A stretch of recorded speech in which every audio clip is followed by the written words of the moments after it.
আছিল এটা বনৰ ৰজা, শুনিবলৈ বৰ মজা। নমস্কাৰ বন্ধু বান্ধৱীসকল, মই শ্ৰী দেৱৰাজ শৰ্মা, মোৰ ঘৰ গোগামুখ। আজি মই পুনৰ এটি ভিডিঅ' লৈ আহিছোঁ। ভিডিঅ'টোৰ নাম বনৰ ৰজা দিছোঁ। যদি এই বনৰ ৰজা ভিডিঅ'টো আপোনালোকে ভাল যেন অনুভৱ কৰে, নিশ্চয় লাইক, কমেণ্ট, শ্বেয়াৰ, ফ'ল' আৰু ছাবস্ক্ৰাইব কৰি দিবলৈ পাহৰি নাযাব। শুনকচোন ৰাইজসকল।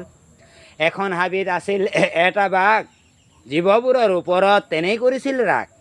তেওঁৱে হেনো বনৰ ৰজা, জীৱবোৰক খাই পাইছিল বৰ মজা। আছিল এজনী ছাগলী, পাত খাবলৈ গ'ল খাগৰি, বেছিকৈ পাত খাই তাতে থাকিল বাগৰি। আহিল এজনী বগলী, ছাগলীৰে হ'ল লগৰী, বগলীয়ে উমান পালে ৰজা আহিল বুলি, লগে লগে বগলী গুচি গ'ল উৰি। বেচেৰি ছাগলীয়ে গমেই নাপালে, পাছফালে ঘূৰি চালে, কাষতে বাঘক দেখা পালে, পলাবলৈ ছাগলীয়ে ততেই নাপালে। ছাগলী তই হলি চেউৰী, নাই নেকি তোৰ আৰু পোৱালি?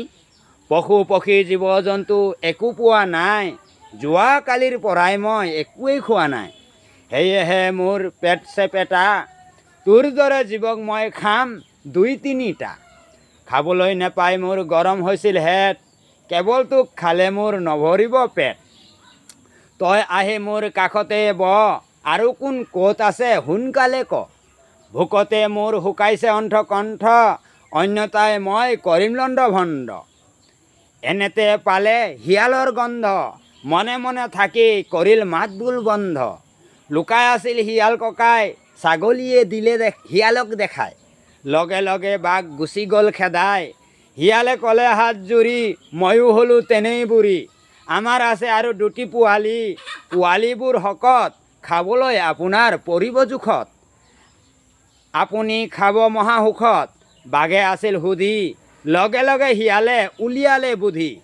পানীৰে ভৰি থকা আছিল এটা পকা কুঁৱা, তাতে আছে আৰু এটা বাঘ, সিয়ে দিছে আমাক হাক। বাঘে গৈ কুঁৱাত চালে, নিজৰ ছাঁ নিজে দেখা পালে, আন এটা বাঘ বুলি ভাবিলে, লগে লগে বাঘে তাত জাপ মাৰিলে। পকা কুঁৱাত পৰি বাঘ মৰিলে, আনন্দ মনেৰে দুয়ো ঘূৰি আহিলে। নমস্কাৰ বন্ধু বান্ধৱীসকল।